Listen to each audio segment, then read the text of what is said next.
வணக்கம் உறவுகளே. நம்ம கோமாளிகள் 2 பேர் இருக்காங்க பாருங்கள். கோமாளிகள் யார் கோமாளிகள்னு கேட்குறீங்களா?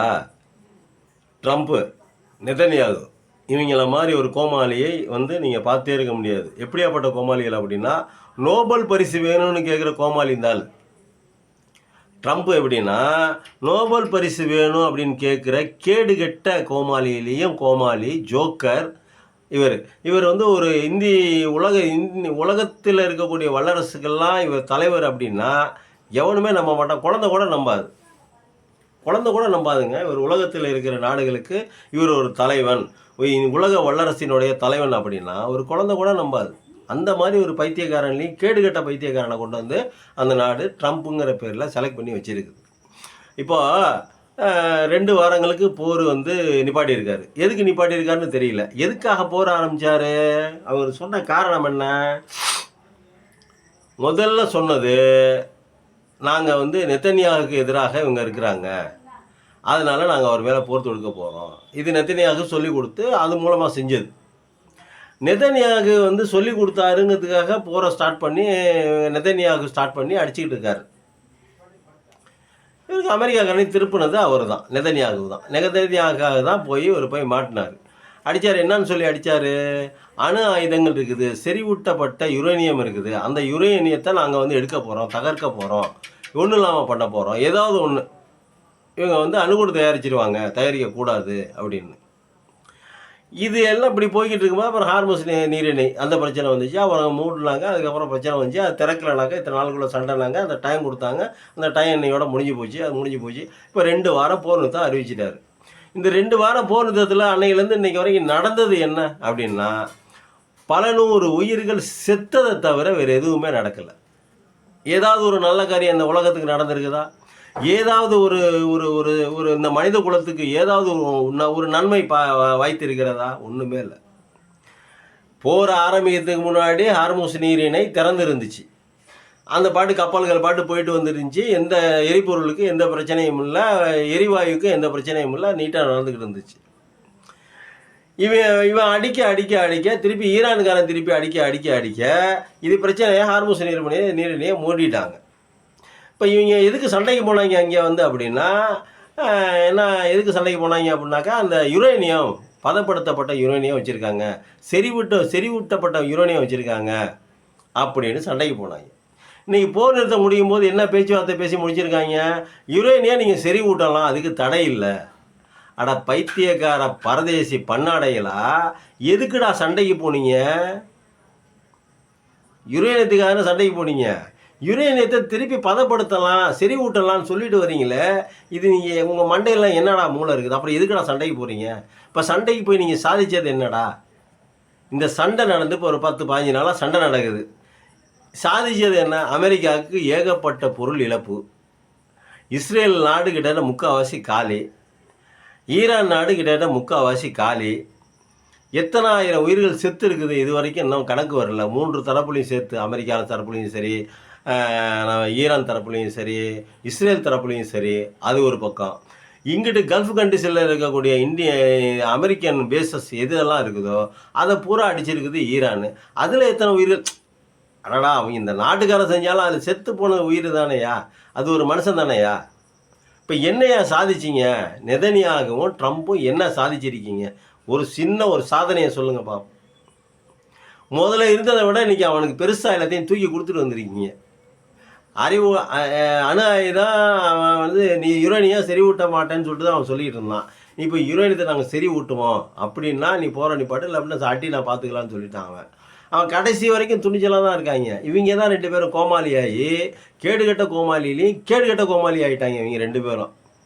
எதுக்கு இப்போ சண்டையை ஆரம்பித்தோம், இப்போ எதுக்கு நிறுத்துகிறோம் அப்படிங்கிற ஒரு தொலைநோக்கு பார்வை இல்லாமல், நம்ம என்ன பண்ண போகிறோங்கிறது ஒரு இதே இல்லாமல், ஈரானோட சக்தி என்னன்னு தெரியாமல், அவனை 4 வருஷத்துக்கு சண்டை நடந்தாலும் அவன் 4 வருஷத்துக்கு போராடுறதுக்கு அவன் ஆயுதங்கள் கையில் வச்சுருக்கான் அப்படின்னு ஒரு குறிப்பு சொல்லுது. இவங்க எதை பற்றியுமே தெரியாமல் போய் நின்றுக்கிட்டு, ஈரான் ஒரு கடுமையான மலைப்பகுதிகளால் சூழப்பட்ட ஒரு நாடு, பாலைவனங்கள் நிறைந்த நாடு. அந்த நாட்டில் போய் இவங்க சொகுசாக வாழ்ந்த இராணுவ வீரர்கள் அங்கே போய் என்ன பண்ண போகிறாங்க? இப்போ என்ன நடந்துச்சு? ஒன்றும் நடக்கலை, எந்த பிரயோஜனமும் இல்லை. இப்போ ஆயில் விலை ஏறிச்சு இறங்குச்சு. ஆயில் விலை ஏறும்போது ரஷ்யாவில் சம்பாதிச்சாங்க, இப்போ கொஞ்சம் குறைஞ்சிருக்குது, அவ்வளவுதான்.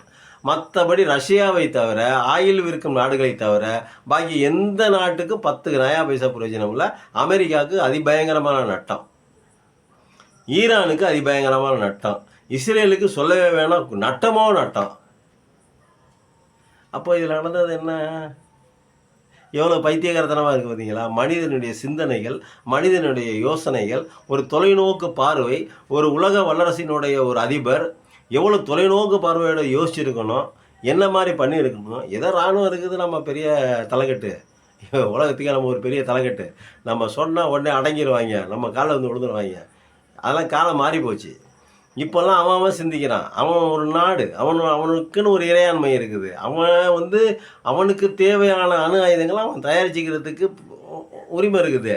நீ போய் ஓட்ட வந்து திருடிட்டு போனானா? உங்ககிட்ட வந்து கொள்ளையடிச்சிட்டு போனானா? நீ செறிவூட்டி வச்சிருந்த அந்த யுரேனியத்தை எடுத்துகிட்டு போயிட்டானா? இல்லையே. அவன் யுரேனியத்தை வாங்குறான், யுரேனியத்தை செறிவூட்டுறான், அவன் கரண்ட் தயாரிக்கிறான், அணுகுண்டு தயாரிக்கிறான். அது அவன் நாட்டு சம்மந்தப்பட்ட விஷயம், அவனுடைய பாதுகாப்பு சம்மந்தப்பட்ட விஷயம், அது சொந்த நாட்டு, அவனுடைய உள்நாட்டு பிரச்சனை. நீ எதுக்கு போய் நோண்டுற? இப்போ நோண்டி நீ உனக்கு பல்லாயிரம் கோடி ரூபாயை கொண்டு போய் கடலில் கொட்டின மாதிரி கொட்டி, போரில் கொண்டு போய் பல்லாயிரம் கோடி ரூபாயை கொட்டி நாசமாகி விட்டு வந்திருக்கான் ட்ரம்ப். அது ஒன்று தான் நடந்திருக்குது. பல நூறு குடும்பங்கள் தெருவில் நிற்கிது, துணைகளை இழந்து, குடும்ப தலைவனை இழந்து, இராணுவ வீரர்களை இழந்து பல நூறு குடும்பங்கள் தெருவில் நிற்கிது. இப்போ இதில் அதிபருக்கு, இப்போ ஈரானுக்கு ஒரு முக்கியமான பிரச்சனை, அதனுடைய காமெனியை கொண்டுட்டாங்க. இப்போ இந்த அதிபருக்கு எதுவும் பிரச்சனை இருக்கா? நாளைக்கு பதவி விட்டு விலைக்கு வீட்டில் போய் உட்காந்துக்குவான், சொகுசாக ஏசி காரில் உட்காந்துக்குவான், ஏசி ரூமில் உட்காந்துக்குவான். இவன் ஒரு பெரிய கோடீஸ்வரன், இவன் ஒரு பெரிய தொழிலதிபர், இவங்ககிட்ட பணம் ஏகப்பட்ட பணம் இருக்குது. இப்போ அதிபராக வந்ததுக்கப்புறம் இன்னும் ஏகப்பட்ட பணம் சேர்ந்துருக்கும். இவன் நாளைக்கு பதவி விட்டு இலைக்கு வீட்டில் போய் தூங்கிடுவான்.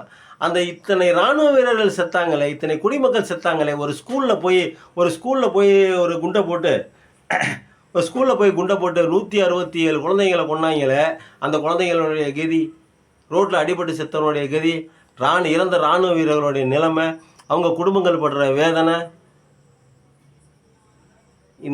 இவன் எவ்வளோ பெரிய முட்டாளான ட்ரம்ப் எவ்வளோ பெரிய முட்டாளான ஒரு மனிதராக இருப்பார். இவருக்கு யாருங்க இந்த அமெரிக்கா நாட்டை உலக வல்லரசுன்னு சொன்னது? யாருங்க அமெரிக்காவை உலக வல்லரசுன்னு அமெரிக்காவை சொன்னது யார்? உலகத்திலே கேடுகட்ட கேவலமான ஒரு நாடு இருக்குன்னா அது அமெரிக்கா தான். உலகத்திலே கேடுகட்ட கேவலமான ஒரு நாட்டின் தலைவன் இருக்கான்னா அது அமெரிக்க நாட்டோட தலைவன் தான். அது எந்த தலைவனாக இருந்தாலும் சரி. அன்னையிலேருந்து இன்னைக்கு வரைக்கும் வர தலைவன் பூரா குறுக்கு புத்தி, குறுக்கு மூளை, குறுக்கால போய் இதையா சாதிக்கிறது, எப்படி ஒரு நாடை சுரண்டுறது, வெனிசுலாவை சுரண்டலாமா, வியட்நாமை சுரண்டலாமா, ஆப்கானிஸ்தானை சுரண்டலாமா, ஈராக்கை சுரண்டலாமா, ஈரானை சுரண்டலாமா, கல்ஃப் கண்ட்ரிஸை கொள்ளையடிக்கலாமா, எவன் நாட்டில் ஆயில் இருக்குது நிறையா, அவனை பூரா கொள்ளையடித்து நம்ம பக்கத்து திருப்பி வச்சுக்கணும். இது தாங்க இவங்களோட பிளான், அமெரிக்காவோட பிளான் அதாங்க. இவனுக்கு மக்கள் நல்லா இருக்கணும், அந்த உலகம் நல்லா இருக்கணும், அந்த நாடுகள் நல்லா இருக்கணும், எல்லாரும் நல்லா இருக்கணும், நம்மளும் நல்லா இருக்கணும் அப்படிங்கிறது. ஏன்னா சத்தியமாக இல்லை, அவனுக்கு சண்டையை மூட்டிவிடுவான், அவங்க 2 பேரும் சண்டையை மூட்டிவிடுவான். இவனுக்கு 10 ரூபாய்க்கு வியாபாரம் பண்ணுவான் ஆயுதங்களை, இவனுக்கு 5 ரூபாய்க்கு வியாபாரம் பண்ணுவான். இவன்கிட்ட 10 ரூபாயும் இவன்கிட்ட 5 ரூபாயும் இவனுக்கு வந்துடும். ஆனால் அவங்க 2 பேரும் அடிச்சுக்கிட்டு சாவாங்க, பல 100 பேர் செத்து மடிவாங்க. அதை பற்றி எந்த கவலையும் படுறதில்ல. எவன் வீட்டில் இலை விழுந்தாலும் சரி, ட்ரம்புக்கு அமெரிக்க அதிபருக்கு அவனுக்கு வர வருமானம் வந்துக்கிட்டே இருக்கணும், அவன் வளர்ந்துக்கிட்டே இருக்கணும், அவன் நாடு வளர்ந்துக்கிட்டே இருக்கணும். மற்ற நாடுகள் எவ்வளோ சண்டை போட்டுக்கிட்டாலும் அடிச்சுக்கிட்டாலும் ஒன்றும் பிரச்சனை இல்லை, சமாதானம் பண்ணுற மாதிரி பண்ணுவான், திருப்பி சண்டையை விட்டு வந்துடுவான். இப்போ அமெரிக்கா இருக்கிற தைரியத்தில் தானே இஸ்ரேல்காரன் போய் அடிக்கிறான். இல்லைன்னா இஸ்ரேல் ஈரானை போய் தொட முடியுமா? உலகத்திலேயே மிகப்பெரிய உளவு படையான மொசாட்டை வச்சுருக்கான் அப்படின்னு சொல்கிறான். அந்த மொசாட்டை வச்சுருந்து என்ன பண்ணியா நீ? அவனுடைய பலம் என்னன்னு உனக்கு எதாவது தெரிஞ்சிருக்குமா? அவனுடைய பலம் என்னன்னு உனக்கு தெரிஞ்சிருக்கா? கண்டுபிடிச்சிருக்கியா இது வரைக்கும்? 4 வருஷத்துக்கு சண்டை போடுறதுக்கு அவன் சாமானம் வச்சுருக்காங்கிறான். நீ உங்ககிட்ட என்ன சாமான் இருக்குது? இப்போயே காத்தோடி போய் கிடக்குது. இஸ்ரேலோட கதை கிட்ட முடிஞ்சு அவன் 1.5 கோடி பேரை கொண்டு வந்து ரோட்டில் நிப்பாட்டிக்கிட்டு, நாங்கள் சாவத்துக்கு கட்டியா இருங்க, குண்டை எங்கள் மேலே போடுறா நீ, எங்கள் நீர்நிலைகள் மேலே போட்டு நாங்கள் குடிக்க தண்ணி இல்லாமல் என்ன ஆக்குற நீ, எங்கள் மேலே போட்டு எங்களை காலி பண்ணுறா அப்படிங்கிறான். உலகத்தில் இருக்கிறவன் பூரா சிரிக்கிறான் அமெரிக்காவை பார்த்து. டேய் நீ எல்லாம் உலக வரசை இனிமேல் சொல்லாதரா அப்படின்னு சிரிப்பு தான் சிரிக்கிறாங்களே வெளியே, யாரும் வாய்த்தனன்னு சொல்ல. நம்ம சொல்கிறோம், இனிமேல் உலக வளர்ச்செல்லாம் சொல்லிக்காதீங்க தயவு செஞ்சு. இந்த தலைவன் பைத்தியக்காரத்தை கோமாளி, இவனுக்கு நோபல் பரிசு கொடுங்க முதல்ல. எனக்கு நோபல் பரிசு கேட்குறான், அது ஒன்று தான் குறைச்சல் இவனுக்கு, அதை கொடுங்க. இவன் வேறு எதுக்குமே லாய்க்கு இல்லை. இவன் போய் வீடு கட்டி விற்கிறதுக்கு மட்டும்தான் லாய்க்கு. ஒரு நாடு, அந்த நாட்டினுடைய தூரம், அதனுடைய தொலைநோக்கு பார்வை, அந்த நாட்டை நம்ம எங்கே கொண்டு சொல்ல போகிறோம், நம்ம ஒரு குடும்பத்துக்கு, இப்போ நீ உன் குடும்பத்துக்கு நீ வீடு கட்டி விற்கிறல்ல, உன் குடும்பத்தை சம்பாதிச்சு வைக்கிறல்ல, உன் குடும்பத்தை சேஃப்டி பண்ணி வைக்கிறல்ல, அதே மாதிரி ஒரு நாட்டு மக்களுக்கு சேஃப்டி எதாவது பண்ணணும்ல. கொண்டு போய் மொத்த காசையும் கொண்டு போய் ஆயுதங்கள் பேரில் குப்பையாக கொட்டி வச்சுட்டு வந்துட்டேன். நீ வந்து ₹1,00,000 செலவு பண்ணி ஒரு ஆயுதத்தை கொண்டு அடிச்சிங்கன்னா, அவன் என்ன பண்ணணும், அவன் ஒரு 10,000 ரூபாய்க்கு ஒரு ட்ரோனை அனுப்பி உன்கிட்ட அனுப்பி விட்டுட்டு உன்னைய காலி பண்ணுறான். நீ அந்த ட்ரோனை அழிக்கிறதுக்கு ₹10,00,000 செலவு பண்ணி ட்ரோன் அழிக்கிற. இப்படி தான் இருக்குது நாடு, உன் நாடு. அமெரிக்க பொருளாதாரத்தை குப்பையில் தள்ளி உலக மக்களை வேதனையாக்கி, உலக மக்களுக்கு தொல்லை கொடுத்து பல நூறு உயிர்களை கொன்ற இந்த போர் குற்றவாளிகளான இந்த நெதன்யாகுவும் ட்ரம்ப்பும் உலக கோர்ட்டால் தண்டிக்கப்பட வேண்டியவர்கள். இவர்கள் தண்டிக்கப்பட வேண்டும். இனிமேல் இந்த 2 வாரம் கழித்து இந்த மாதிரி ஒரு சம்பவம் நடக்காமல் உலகம் பார்த்துக்கணும். மக்கள் நல்லா வாழ்கிறதுக்கான ஏற்பாடுகளை பண்ணி கொடுங்க. நன்றி, வணக்கம். இன்னொரு காணொலியில் சந்திப்போம்.